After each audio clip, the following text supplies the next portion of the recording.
I understand that the dog was a St. Bernard. He's giving up his liquor license for Lent.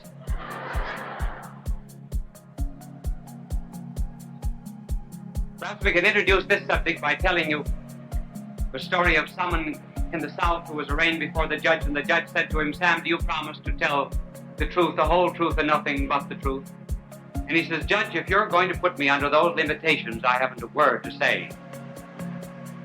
And so there are people who believe there are no limitations, that the philosophy of self-expression is always right, and that repression of any kind, and asceticism, self-denial, mortification, all of these things end in a frustration of personality.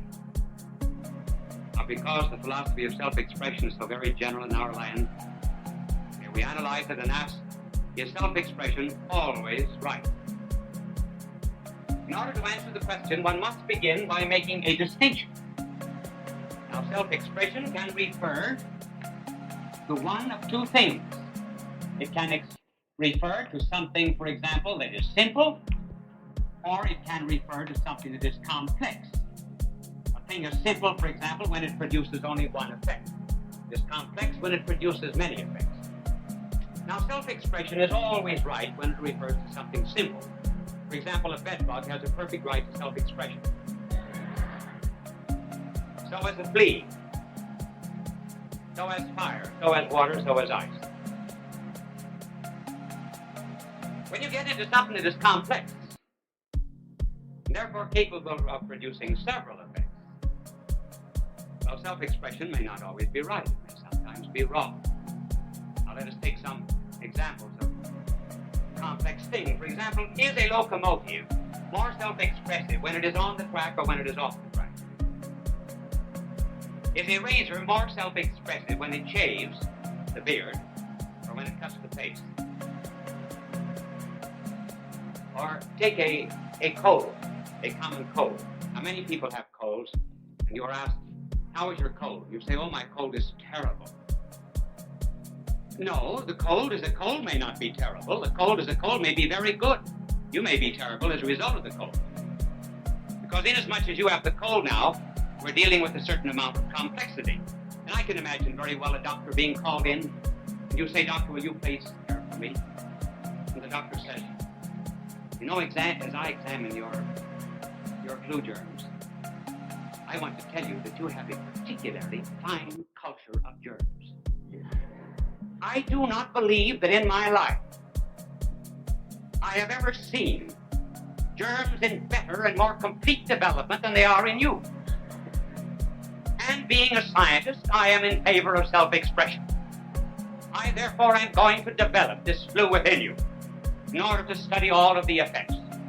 Oh, I know that you want me to cure you. You say that your health is more important. Now that means I have to repress these germs. Do you realize that? As regards your health being more important, well, Einstein says everything is relative. It's purely a question of relativity. For my part, I'm going to express my love of germs. Is it really that simple? Was the doctor right in being that self-expressive? Or were you right in insisting on your health? Inasmuch as we are dealing, therefore, with something complex, because we are dealing with man. Man's complexity derives from the fact that he's composed of a body and a soul. Matter and spirit. And the two do not always get along together. They may sometimes get along together like many a husband and a wife in a home. Not so well. And if you concentrate all the time on the body, well, the soul may suffer. If you concentrate all the time on the soul, the body itself may suffer. For example, have you ever in your life known an athlete, a great athlete, who was also a specialist in mathematical calculus? Have you ever known, for example, a man who became an expert in Hittite civilization? Whoever won the American Open Golf Championship. I heard of a college, incidentally, that next year was going to have 3 football teams. One for offense, the other for defense. And the third to attend classes.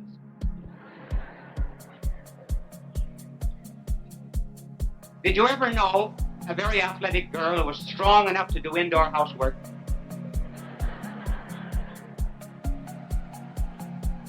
Benjamin Franklin said he knew a man who developed his mind so very much that he knew the name of a horse in 9 languages, but he bought a cow to ride.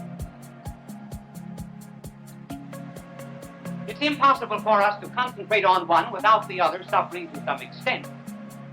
It has been said, you know, that if a priest plays golf under 80, score of 80, there's something wrong with his priesthood.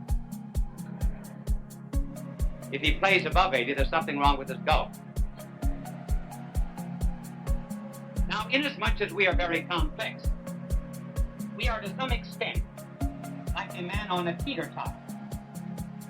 Long time since I've drawn a man for it, and I've not improved one bit in 4 years. Not a party.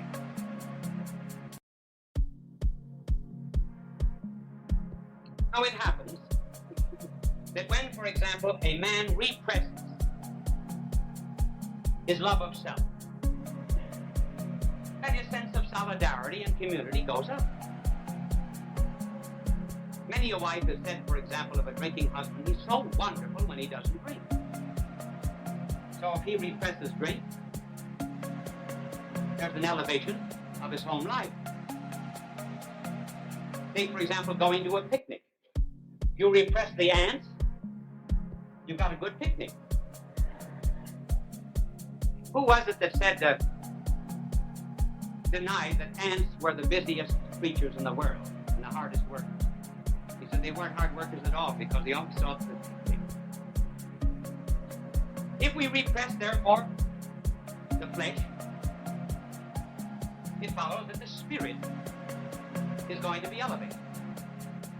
I believe, for example, that every single person in the world has actually got just so much energy. Now, not everybody has the same amount of energy. Some have tremendous powers. And if these powers go in the direction of evil, they're going to do a great deal of harm in the world. If they go in the direction of good, they will be benefactions to humanity. Now, let us take, for example, a person who has, say, not very much energy, say 10 ergs of energy. There's 10 ergs of energy. And he goes in the direction of virtue. Well, suppose he turned around and went in the direction of vice. How vicious would he be? The chances are he'd be just about that big. Or take a person who has much more energy. That particular person goes in the direction of virtue, produces a great quantity of it. That person went in the direction of vice, you would indeed be very vicious. There, I believe, is the great difference between Lenin and St. Francis. I mean Lenin, who introduced communism to Russia. If Lenin had gone in the direction of virtue, instead of hate, violence, and revolution, he would have been a St. Francis of Assisi. And if a St. Francis of Assisi had gone in the same direction of Lenin, he would have been a Lenin.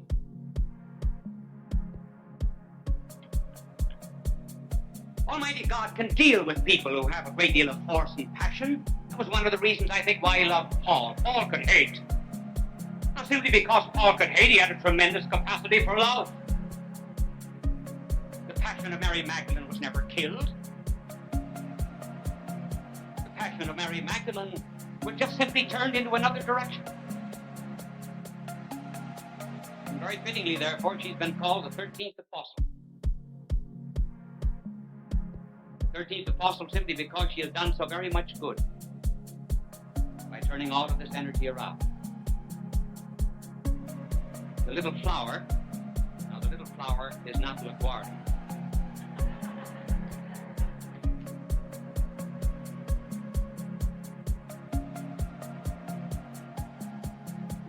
The little flower was the saint, Saint Teresa.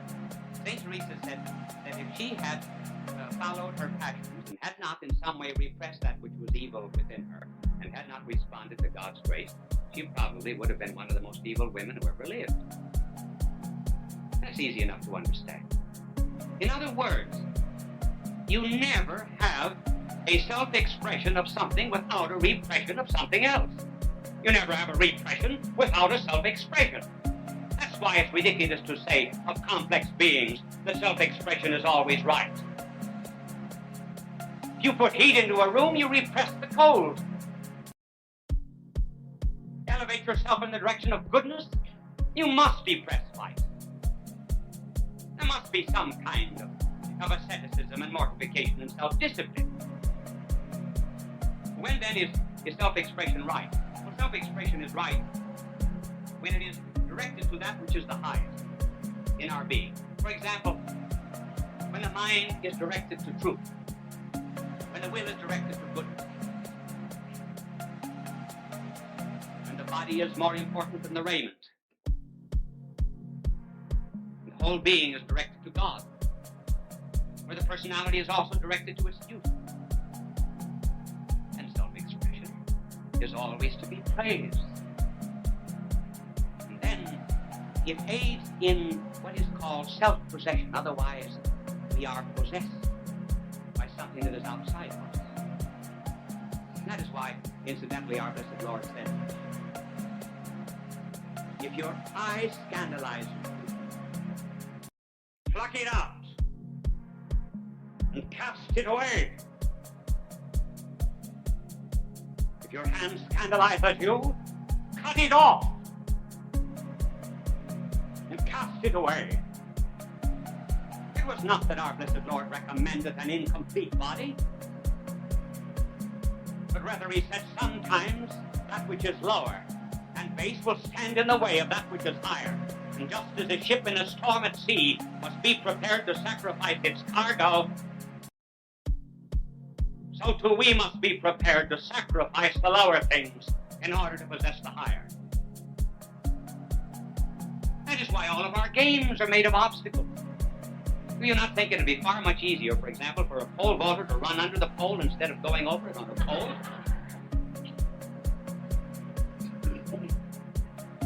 Wouldn't it be much easier for basketball players if the baskets were down about 6 feet? Take, for example, golf. There's rough, and then the sand traps. The sand traps. I remember some years ago, I was in the Sahara Desert. Great expanse of sand. And the guy said to me, he said, do you know what that is? I said, sure, I know what it is. But where's the green?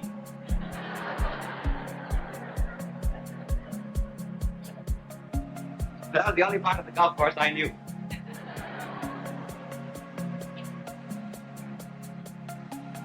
All right, now we've been saying that in order to express the best of our personality, we must in some way mortify that which is lower. Maybe objective. Then you're opposed to pleasure. Then we are not to have a good time. Then the long face is recommended. Then you pervert life. It may be objective. And you begin to take a pleasure. Really a pleasure in giving yourself pain. Is that true? No, those who make that statement, first of all, they do not understand what real asceticism, mortification, and self-discipline are. Remember that our blessed Lord said, when you fast, wear not a long face. Anoint your head. Wash your face. Appear to men not to fast.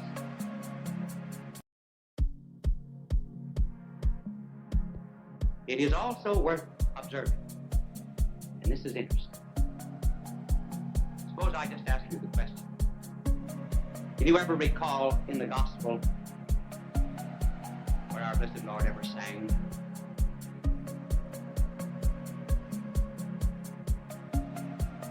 now he came on earth primarily to die, to offer himself for the sins of the world.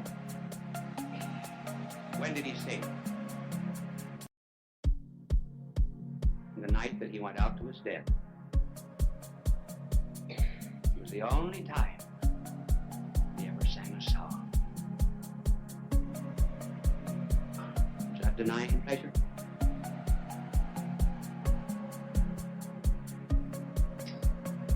Christian asceticism is not the same as the Oriental asceticism that sits on spikes and walks on fire. Why? Because that type of asceticism considers mortification and pain as an end in itself. It is not an end in itself.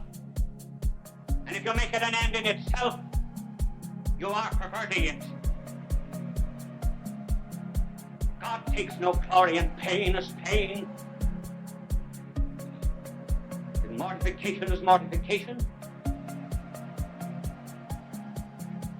What is the inspiration of it then, if it is not just the seeking of self-restraint for the purposes of self-restraint? Well, the reason for all asceticism and mortification is love. Love. What a man loves is always the measure of his happiness. No man ever made an affirmation of love without at the same time making a negation of something else. When we love something, we are willing to dispense with all that stands in the way of that which we love. That is why, for example, a man who loves vice cannot bear the talk of religion. His love is elsewhere. A man who loves virtue, compelled by vice. See how many lives are changed when a new love comes into them. For example, a baby in a home. Look at all the sacrifice a baby inspires. Mother and father, husband and wife would certainly never get up at 3 o'clock in the morning just for the fun of it.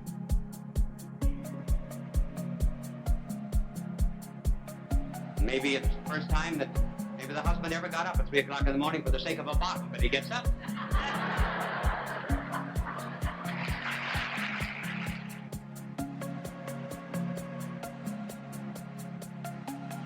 And they stay at home at nights. They deny themselves certain clothes, even food, in order that this new life of theirs may prosper. It was love that inspired the sacrifice. When a man loves a woman, he gives her a ring of gold. Why? It represents a sacrifice. The day that men forget that love is not synonymous with sacrifice, they will ask, what kind of a cruel and ruthless creature was that woman to have asked for a ring of gold instead of tin? So the day that men forget that love is synonymous with sacrifice, they will ask, what kind of a God is it that asks for mortification and self-denial? When young people are in love, one will ask the other, do you like me in red? Maybe the girl will say to the boy will say to the girl, how do you like my hair? Do you like it when I have my hair standing on end like frills upon the fretful porcupine? Would you rather have my hair brushed back? Why? Simply because one wishes to satisfy love. Now take, for example, like dieting and fasting. What's the difference between dieting and fasting? You lose 20 pounds either way. Materially, there's no difference. You diet simply because you love your body. You fast because you love your soul. That's the only difference. The only way, therefore, we can show love of God is simply by getting rid of those things that weigh us down and prevent the flight to God. Why not, therefore, for example, if season of Lent rolls around, give up the cocktail. Send me the 50 cents now, send it to the poor of India. That's a good idea. Give up one package of cigarettes. Give up one package of cigarettes a week. Send me the 25 cents now, send it to 80,000 of our lepers that we're caring for. Just give up one movie a week. Now send it to some of the refugees in Vietnam. And then you'll show a certain amount of love. This is the world problem, actually. I'm making it very simple. The of the difference between the civilization of the West and the civilization of the East is this. This is our Western civilization. We have a love without sacrifice, without self-restraint, without any mortification. Communism, on the contrary, is a sacrifice without love. A love without sacrifice is what? A love without sacrifice is sentimentalism, romanticism. It is softness. It is the rotting of our nation. What is a sacrifice without love? It is violence. It is tyranny. It is hate. It is the totalitarian state. We have to be aware of this, reminding ourselves of what Toynbee said, that of 19 civilizations that have perished from the beginning of the world until the present time, 16 have perished from within. They died of softness. It could very well be that in a struggle just on the natural order alone, that Russia might be stronger because it believes in discipline, believes in sacrifice, believes in a certain amount of negation, self-negation, in order to attain its ends. That must not be so, and that will not be so, provided we who know something about the cost in our civilization will introduce self-discipline, mortification, self-restraint in our home, in our nation, in our schools, that we may bring peace to a tortured world. Bye now, and God love you.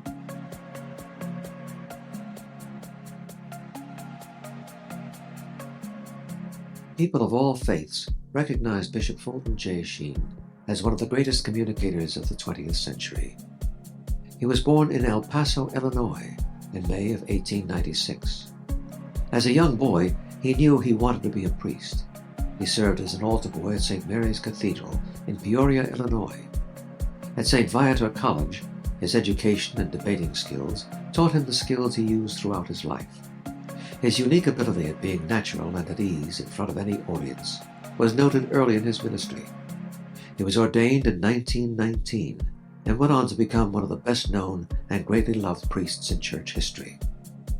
He wrote 96 books and hundreds of articles and columns. He broadcast numerous radio and TV programs. People from all faiths watched him on television because he spoke to every man.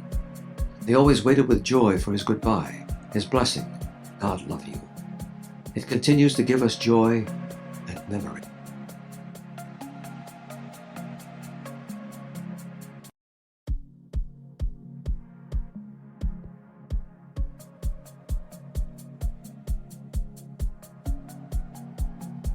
Friends, the few minutes before a television program begins are always moments of tension. There's a countdown and one is always waiting for the cue to start. It reminds me of a woman in an Arkansas town, a very small town. She was trying to crash the society in this village, but her husband was not very social, so she kept him upstairs with instructions that he was not to come down to the tea under any circumstances. She invited in the ladies, and she was charming them at tea, and her efforts were just about crowned with success when a voice was heard from upstairs. It was the husband, and he was saying, "Ma, there are only clean towels in the bathroom. Is it all right to start one?" So we get the cue and start a television show. And this one is about America. Sometimes the Europeans make great fun of us. This really and truly happened to a friend of mine who was studying in Switzerland.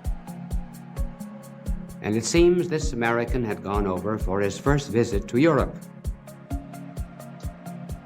And my friend in Switzerland, who was an American, said, "Well, how do you like Europe?" "Oh," he said, "I don't like anything about it." He said, "They're not up to date. They do not have the latest gadgets. The television not in the hotel rooms." And then he said, "Buildings are old." He said, "There are churches here that are over 1,000 years old." And then dirty. "I don't find anything beautiful here." My American friend said, well, don't you think Switzerland is beautiful? He said, take away the scenery and what have you got left?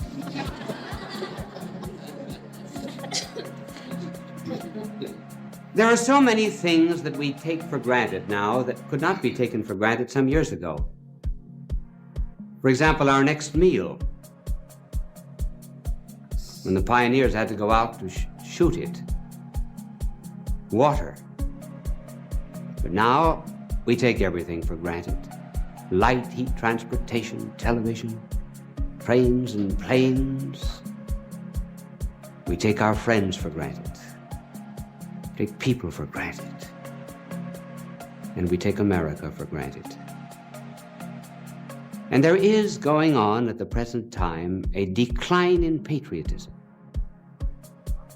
And in order to revive it, let me tell you some of the glories of America. I'm going to mention three. The first is the origin of our rights and liberties. Secondly, the great value that we put upon the human person. And then thirdly, what America's done for the world. First of all, the source of our rights and liberties. Where, for example, do I get the right of free speech here? Whence comes freedom of press, freedom of conscience, freedom of religion? There's an audience here in this studio.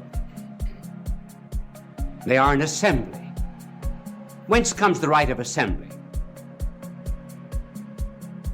Don't you think that our founding fathers had to ask themselves these questions? Well, where do our rights come from? And liberties as well. From the state? If the state gave our rights, the state could take them away. Does the federal government give us our rights and liberties?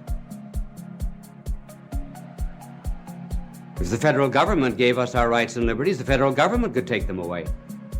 On March the 15th, we feel it takes almost everything else away and might take away our rights and liberties. Our founding fathers had to ask themselves these questions, and they searched about for some basis and some ground of our liberties. And they looked to one theory that was being held in Europe at the time. Namely, that rights and liberties come from Parliament. Founding fathers rejected that. Then they considered another theory. That they come from the will of the majority. And rightly, they refused to accept that view. They wanted a country in which rights and liberties did not come from the will of the majority in an election. They wanted a country in which the majority would be the custodian of minority rights. And they finally found the source of rights and liberties, and they set it down in the second paragraph of our Declaration of Independence. It is a self-evident principle that the Creator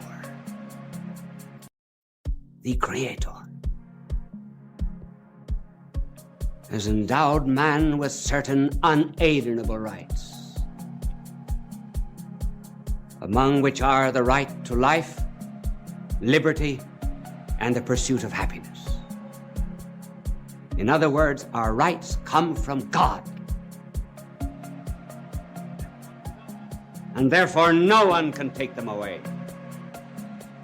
That's very different from any theory that might exist in a totalitarian system. This is why we call now all of our rights and liberties inalienable. The Constitution puts it unalienable, but the meaning is the same. Now, if our rights came from a party, then the party could destroy them. And so we have in our Constitution, Article 9. And Article 9 of the Constitution states, when the Constitution grants rights and liberties to the citizens, it must never be assumed that the people have no other rights than those granted to them by the Constitution. In other words, simply because we have certain rights, we must never think that we have them because they're in the Constitution. No, we have them because they're divinely given. And we do not have to wait for all of our rights and liberties in the enumeration by a Bill of Rights or the Constitution. See our country as theological foundations. In other words, our Declaration of Independence is a declaration of dependence. We are independent because we are dependent on God. If we wish to keep our rights and liberties, or rather our trees, we have to keep our forest. If we wish to keep our light and heat, we must keep our sun. If we wish to keep our perfumes, we must keep our flowers. If we wish to keep our rights and liberties, we must also keep our God. Piety and patriotism go together. That's the first glory of being an American.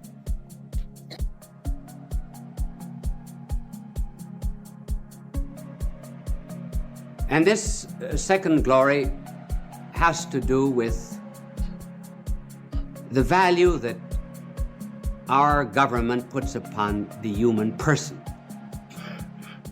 Have you ever noticed how our Constitution begins? It begins, you see, no matter what I talk about, my angel cleans my board for me. Even though it's on the Constitution, he still works faithfully. Now here is the way our Constitution begins. We, the people,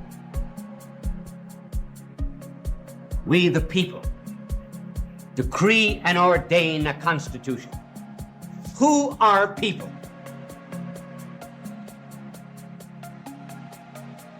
What makes people? Persons make people. What is a person? A person is someone who answers the question, who is it? A person is one who has rights and liberty, even though he is not useful, like a baby or a sick person. But above all, a person is one who cannot be replaced, like your mother, father, wife, husband, so forth. And a person is one who is self-determined.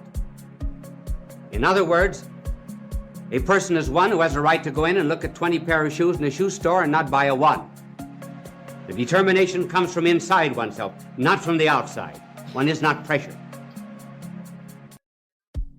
Persons are not the same. Here I'm going to become technical for a moment. Persons are not the same as individuals. When you go to the store to buy oranges, you say,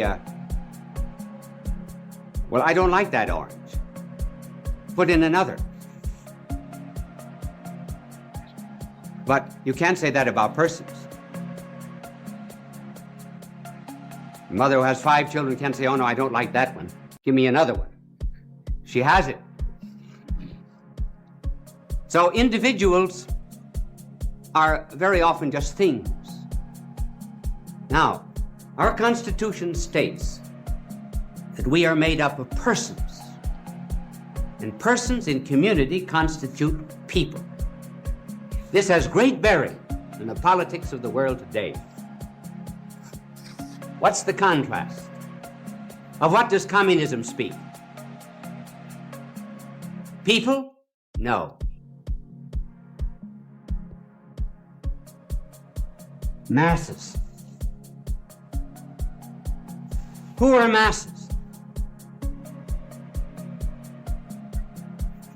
They're persons who began to be individuals, who lost all sense of responsibility, and then began to be amalgamated into a mass. And all the direction of the masses comes from outside of the persons. They are not self-determining. It's the party that determines. It's the dictator that determines. We are not masses. We're people. One can beware of anyone who speaks. Therefore, the American nation is being made up of masses. Karl Marx, who founded communism, said, the individual has no value, the person has no value, except he is a member of the Communist Party. If he's not a member of the party, he has no value. We say he has value independent of any party. I remember some years ago, Haywood Broun, the great journalist, told me of a friend of his who was a cartoonist for the Daily Worker, which was the communist daily in New York City. And this cartoonist had developed cancer and was unable to work. And he was living in great poverty. And Broun, who had a profound love of humanity, went to the Communist Party of New York and asked them if they please wouldn't do something for this man who had dedicated his whole life to them and has used his talents in drawing cartoons for their paper every day. And the party said to Broun, he doesn't exist anymore. He no longer has value for the party. Therefore, he's of no importance. We cannot help him. The greatness of America, therefore, is its belief in the value of a man. That's why we're interested in just one citizen who might be taken prisoner in another country. And where does this stem from? It stems from, after all, the Christian tradition. One wonders if really the Christian part of democracy was not grounded and founded on that day when our blessed Lord was unfurled like a wounded eagle on the cross, and he turned to a thief on the side of him and addressed him in the second person singular, saying, "This day thou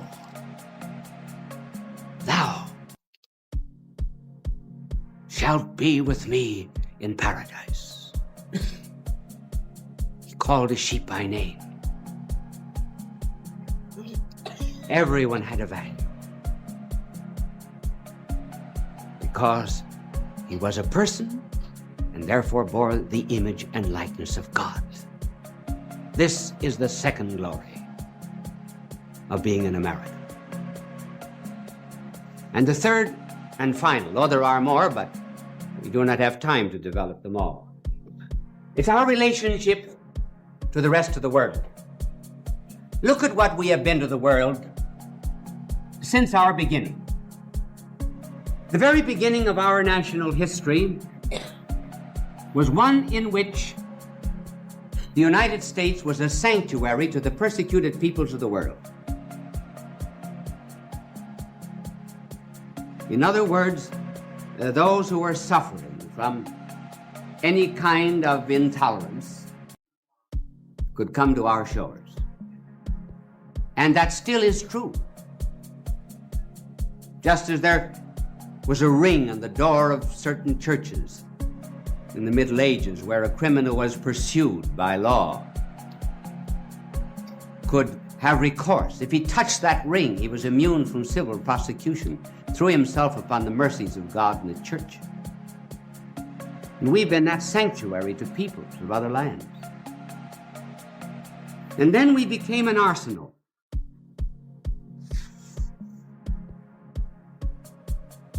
We were an arsenal in 2 world wars. And we did not gain 1 inch of territory.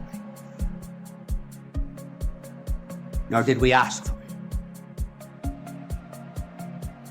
Very few instances will you find in history in which a nation took hold of the enemy immediately after the war and lifted it up. Who became the strong nations after the war? The defeated ones.